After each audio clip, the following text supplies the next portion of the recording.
काम भूल जाए तो देश को धक्के खाने पड़ते हैं। और हमारे देश का मीडिया चाटुकार मीडिया हो गया और देश की जनता तक देश के जो मुद्दे हैं उनको नहीं जाने दे रहा। तो ये हमारे देश का दुर्भाग्य है। सत्यपाल मलिक जी ने जो कहा, सरकार को उनका जवाब देना चाहिए और देश के प्रधानमंत्री को सीधा आकर के बताना चाहिए कि जो उन्होंने कहा है कि हमारी सेना को 5 हवाई जहाज़ों की आवश्यकता थी, क्यों नहीं दिए गए? 300 किलो RDX कैसे घूम रहा था?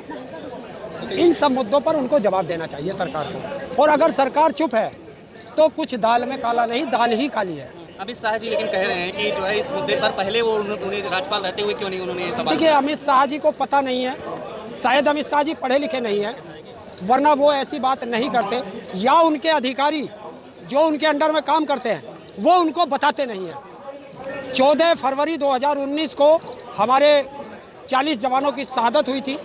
ये जो सत्यपाल मलिक का पूरा मुद्दा है जिस पर आप अभी मिलकर के आए हैं, क्या है वो मुद्दा असलियत में और क्यों इस पर ज़्यादा सत्यपाल मलिक को तवज्जो नहीं मिल रही है हर जगह पे?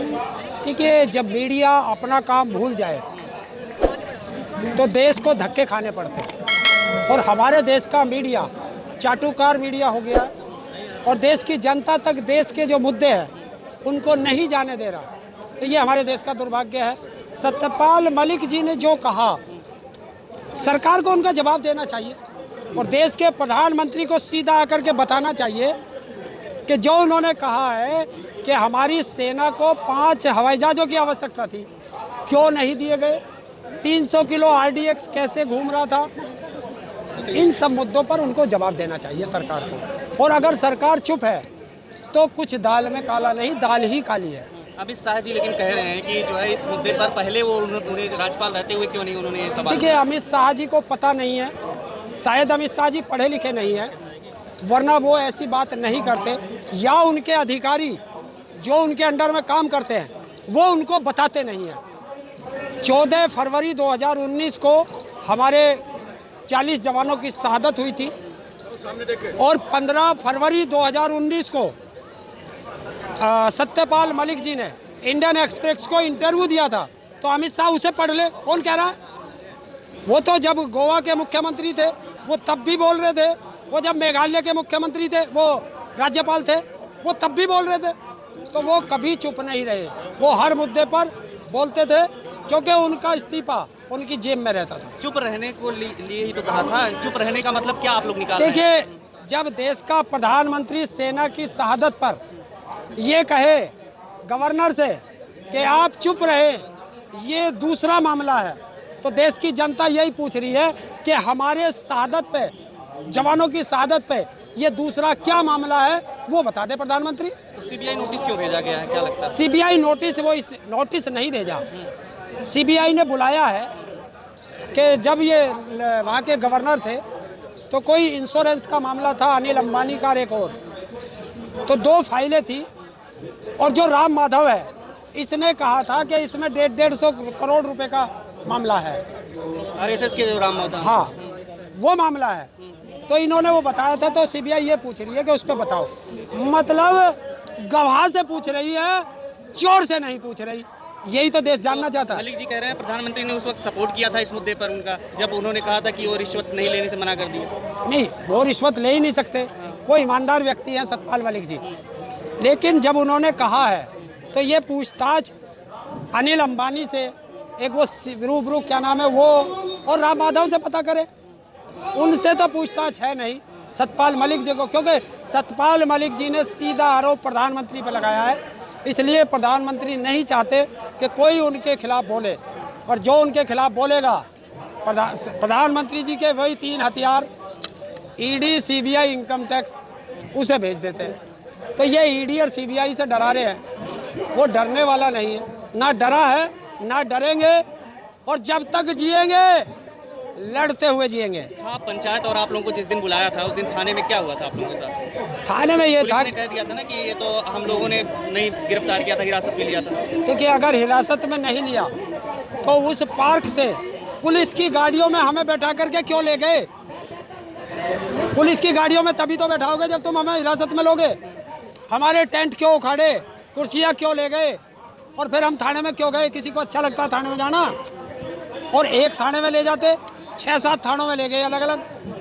तो 28 तारीख को फिर से अभी सीबीआई आएगी या जो है, तो उसमें फिर आप लोग जाएंगे? नहीं, अभी वो देखेंगे वो क्या सतपाल मलिक जी से बात होगी और हम पूछेंगे।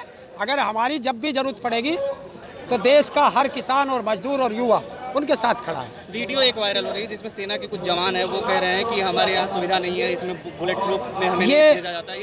ये जो वीडियो वायरल हो रही है इस चीज़ को लेकर क्या कहें? ये पुरानी वीडियो है वैसे, हाँ 2000, लेकिन ये उस घटना के बाद की वीडियो है। देखिए, हमारे सेना के जवान, आज आप देखो इन नेताओं ने चुनाव के लिए 50-50 हेलीकॉप्टर हायर कर रखे हैं, कुछ हवाई जहाज हायर कर रखे हैं। मतलब देश का बेवकूफ़ बनाने वाले हवाई जहाज में चलेंगे और देश की रक्षा करने वाले जान जोखिम में डाल करके खुली गाड़ियों में चलेंगे। तो यही देश पूछना चाहता है। कुछ लोग कह रहे हैं इस मुद्दे पर हम लोग इसलिए डिबेट नहीं कर रहे हैं एंकर लोग, क्योंकि ये जो है मुद्दा सिर्फ आरोप लगाया गया, आरोपों पर वो डिबेट नहीं करते हैं। आपको लगता है इसकी सत्यता है? देखिए, अमित शाह ने क्या कहा? अमित शाह ने भी तो यही कहा। अभी कोई और बोल जाओ, ये इसलिए नहीं बोल रहे जिसकी आप बात कर रहे हो, क्योंकि वो पापा की परी है और उसके पापा के खिलाफ कोई बोलेगा तो वो तो बिल आ जाएगी। सबूत चाहिए। सेना पे सबूत मांग रहे हो, आज बताओ ना गद्दार कौन है? जो सेना पे सबूत मांगता है वो गद्दार है। और गद्दार कौन है? ये पत्रकार है। तो विपक्ष को बोलते हैं ना, विपक्ष को तो बोलते हैं कि कांग्रेस मांगती है ऐसे सेना का सबूत। अच्छा, एक चीज बताओ, जनरल राय चौधरी जो है वो तो जनरल थे सेना के, अब उन्होंने बोला है तो सेना से कौन सबूत मांग रहा? बताओ ना, कौन सबूत मांग रहा? अब सेना से सबूत कौन मांग रहा? अब बता दो, देश का प्रधानमंत्री बताओ, गृह मंत्री बताओ। और जो उस समय हम लोगों को कह रहे थे कि हम तो कह रहे थे हमारे बेटों की शहादत कैसे हुई, ये बता दो, और वो हमें गद्दार कह रहे थे। आज बताओ ना गद्दार कौन है? इतने माइक लगे हुए हैं यहाँ पर, ये मीडिया कवरेज इसकी भी नहीं हो रही है। और देखिए, ये बेटियां हैं, ये बेटियां आज बैठ कर के सिर्फ ये पूछ रही हैं कि प्रधानमंत्री जी आपने कहा था बेटी पढ़ाओ बेटी बचाओ, तो आज उन बेटियों के साथ शोषण हो रहा है और प्रधानमंत्री चुप है। तो जवाब दे। अडानी मुद्दे पर भी तो चुप है। देखिए, देश का प्रधानमंत्री किसी मुद्दे पर नहीं बोलेगा। हिंडनबर्ग पर चुप, अडानी पर चुप, बेटियों पर चुप, किसानों पर चुप, महिलाओं पर चुप, मजदूरों पर चुप। तो किस पे बोलेगा? बोलेगा तो तोते पे बोलेगा या मोर पे बोलेगा? क्या कारण है अगर क्या चुप? देखिए, अगर मैं चुप रहूं, किसी ने मेरे ऊपर आरोप लगाए और अगर मैं चुप रहूं तो समझ लो मैं चोर हूं, और चोर ही चुप रहता है। वरना कोई माइका लाल मेरे ऊपर आरोप लगा के दिखाए, मैं बिस्तर बोरिया लेके चढ़ जाऊंगा उसके ऊपर, क्योंकि जब मैं निष्पक्ष हूँ तो निष्पक्ष व्यक्ति जवाब देता है और जो संलिप्त होता है उस मुद्दों में वो चुप रहता है। तो आप इतना प्रधानमंत्री के खिलाफ या बीजेपी के खिलाफ जो आप ये आवाज़ उठा रहे हैं, इसका क्या फर्क पड़ रहा है? आप लोग हमेशा ही उठाते रहते हैं। देखिए, क्या मैं कायर हूँ जो मैं चुप रह जाऊँ? मैं कायर नहीं हूँ, देश का नागरिक हूँ और देश के हर मुद्दे पर बोलता रहूँगा। जब कल को कोई पूछेगा कि जब हमारा देश बिक रहा था ताऊ आप कहाँ थे, तो कह दूँ मैं रजाई ओढ़ के घरों सो रहा था। मैं सीना चौड़ा करके कहूँगा कि जब देश बिक रहा था तो ये ताऊ सरकार को ललकार रहा था। वो क्या कहेंगे आरएसएस वाले जब उनके बच्चे पूछेंगे कि जब हमारा देश बिक रहा था तुम कहाँ थे? वो क्या कहेंगे? कहेंगे कि जब तुम्हारा देश बिक रहा था हम रजाई ओढ़ के घर में सो रहे थे। 56 इंच का सीना जब बात होती है और सब चंगा सी बात हो रही है, सब जगह सीमा सुरक्षित है, फिर ये दिक्कत कहाँ आप लोगों को लग रही है? भाई, मेरे तो रोज़ जवान मर रहे, रोज़ हमारे बेटे शहीद होके आ रहे। अच्छा, एक चीज़ बताओ, देश के प्रधानमंत्री से पूछो और गृह मंत्री से पूछो, अभी हमारे 5 जवान शहीद हुए हैं। आप लोग पत्रकार हो, मेरे से ज़्यादा जानते हो। प्रधानमंत्री का ट्विटर अकाउंट खोल लेना और गृह मंत्री का ट्विटर अकाउंट खोल लेना, अगर उन शहादत पर संवेदना भी उस परिवार के लिए कही हो तब बता देना। तो देश का गृह मंत्री सेना पे नहीं बोलता, प्रधानमंत्री उनकी शहादत पर नहीं बोलता, और जब वोट मांगने की बात आती है तो उनकी बलि चढ़वाकर उस पर वोट मांग लेते हैं। 2024 के पहले मतलब आप लोग अंदेशा जता रहे हैं कुछ इस तरीके? हो सकता है मेरे सेना के जवानों की फिर